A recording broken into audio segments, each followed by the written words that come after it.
বন্ধ করো এবার। ওর সমস্ত দোষের দায়ভার যদি বাড়ির প্রত্যেকে নিয়ে নেয়, তাহলে ও এবার সত্যিই নিজেকে মহান ভাববে।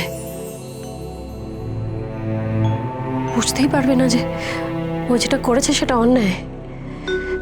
এটা বন্ধ করো এবার। থাক না, আজকের দিনটা অন্তত ওকে কিছু বলিস না। ও তো এমনিতেই শাস্তি পাচ্ছে, আর কত কষ্ট দিবে ওকে। থাক থাক।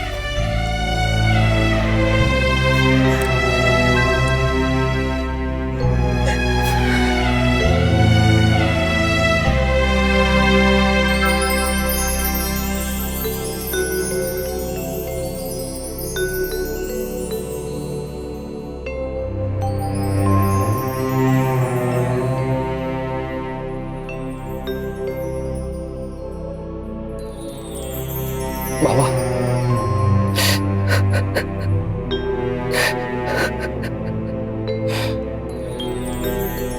পারলে আমায় ক্ষমা কর।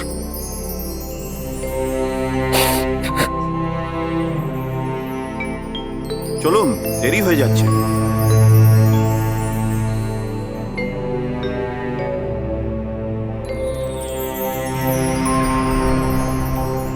বৌমা, তুই মার কাছে যাও।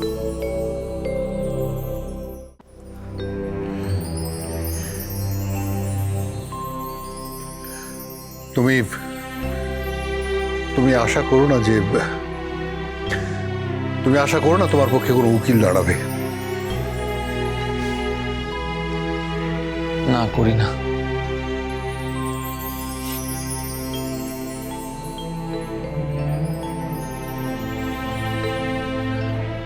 পারলে আমাকে ক্ষমা করে দিস।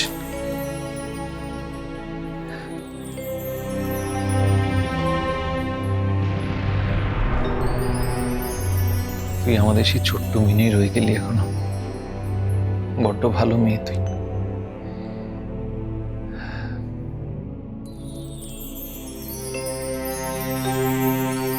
চলো।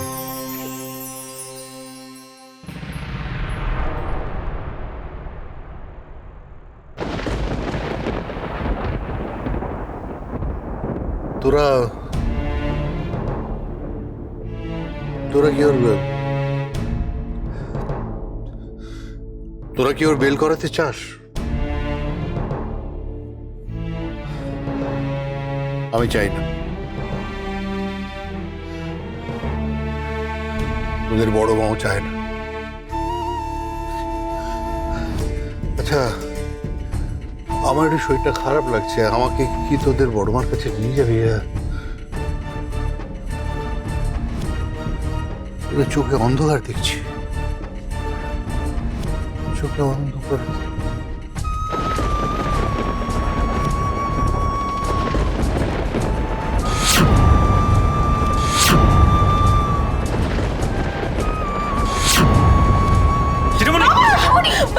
জেঠুমনি,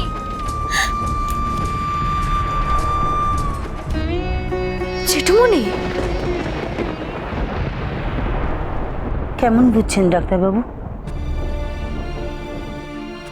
অনুকে একটু সাবধানে রাখবেন। এবার তেমন কিছু না হলেও ভবিষ্যতে হতেই পারে। মা, আর কোনো চিন্তা নেই।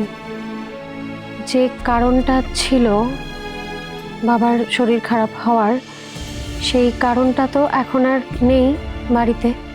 তাই এখন আর এত চিন্তা করার দরকার নেই। খুব অদ্ভুত ব্যাপার, মানে অ্যাক্টিভলি হোক প্যাসিভলি হোক ওই মানুষটা ক্ষতি করবেই। থাক না রে, যা হওয়ার তা তো হয়েই গেছে। মা, এর থেকে বেশি কিছু হতেও তো পারতো। আপাতত সেরকম কোনো সম্ভাবনা নেই, তাও সতর্ক থাকাই ভালো। আচ্ছা ডাক্তারবাবু, সোম বাইরে আছে, আপনাকে এগিয়ে দেবে। নমস্কার।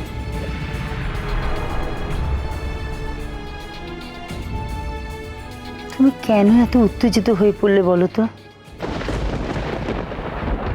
সবই তো আমাদের কপাল, মানিয়ে নিতে হবে, সব মানিয়ে নিতে হবে।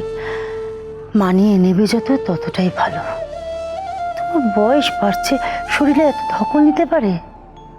সব জেনেও কেন যে তুমি? জেঠুমনি, এখন শরীরটা কেমন লাগছে? এখন একটু ভালো আছে, কিন্তু জানিসই তো সব সময় চিন্তা করে। আমি ঠিক আছি, তুমি নিজের খেয়াল রেখো। হয়তো রাধা মাধব তোমার কপালে এটাই লিখে রেখেছিল। একদম চুপ, একদম চুপ করে তুমি শুয়ে থাকো, আর একটা কথা বলবে না। তুমি রেস্ট নাও। ডক্টর কি বললেন শুনতে পেলে না? আমরা কেউ না কেউ তোমার কাছে থাকবো। আমি ঠিক আছি। আমরা কিন্তু আমাদের কথা রেখেছি। বলেছিলাম না, আমরা বাড়ি আর কাজ দুদিক একসাথে সামলাতে পারবো। হ্যাঁ, তোরা তোদের কথা রেখেছিস, কিন্তু একজনই তো। যার যেটা কাজ মা, মন কারো নিয়ন্ত্রণে থাকে না, নিজেকেই নিয়ন্ত্রণ করতে হয়। তুমি ভালো কাজ করতে চাইলে ভালো হবে, খারাপ চাইলে খারাপ হবে। ঠিক আছে, তোরা এখন যা, তোদের জেঠুমনি একটু বিশ্রাম নিক। আমি তো এখানে আছি। থাক না, থাক না এরা এখানে, আমি ঠিক আছি। ওরা কাছে থাকলে বরঞ্চ ভালোই লাগবে। না না, ওরা থাকলেই তুমি ওদের সঙ্গে কথা বলবে, আবার ক্লান্ত হয়ে পড়বে। ওরা বরঞ্চ যাক এখন। হ্যাঁ বাবা, আপনি রেস্ট নিন। আর বাবা, আপনি আপনার ছেলেকে নিয়ে আর ভাববেন না। এই জীবনটা তো ও নিজেই বেছে নিয়েছে, কাজে ওকে নিয়ে ভেবে লাভ নেই। অনেকবার বলা হয়েছে শুধরোয়নি, এখনো যখন শুধরোয়নি তখন আর। দিদি ভাই, এসব কথা থাক না। দাদাভাই যে অপরাধ করেছে তার শাস্তি তো ভোগ করছে। ভুলে যাও না সব কিছু, আবার নতুন করে সবটা শুরু করো, একদম শূন্য থেকে শুরু করো। ভুলে যাও না দিদি ভাই। কোনো কিছু শুরু করার জন্য বিশ্বাস লাগে, ভরসা লাগে, যেটা আর নেই।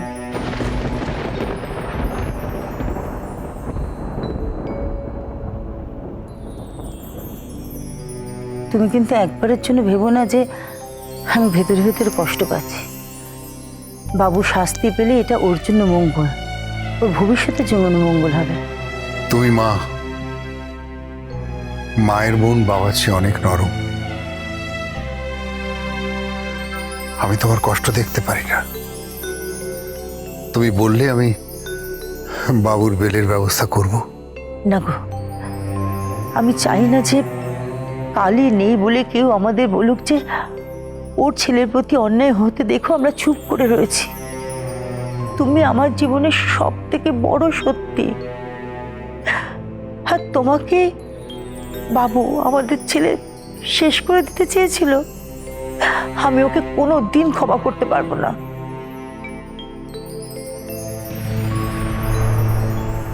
এখন বুঝতে পারছেন মা, সময় থাকতে যখন বারবার বলেছিলাম তখন মাকে কিছুতেই বোঝাতে পারিনি। এখন চোখের জল ফেলা আর আফসোস করা ছাড়া তো কোনো উপায় নেই না। এরকমই হয় জানিস মিমু, সময় থাকতে যদি নিজের ভুলটা না বুঝতে পারে কেউ, তাহলে তো এছাড়া আর কোনো উপায় নেই না। আমি মাকে কিছুতেই বোঝাতে পারছি না যে যতই যা হোক মা, যতই চোখের জল ফেলুন না কেন, অন্যায় করলে, এত বড় অন্যায় করলে রাধা মাধব তো তাকে ক্ষমা করে দেবেন না কোনোদিন। আমার একটা কথা বলবে দিদি ভাই? কি? দাদা ভাইয়ের জন্য তোমার মন খারাপ করছে না?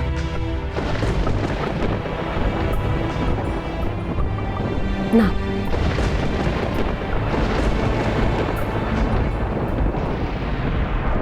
আমি তো প্রত্যেক বছর দাদা ভাইকে রাখি পরাই।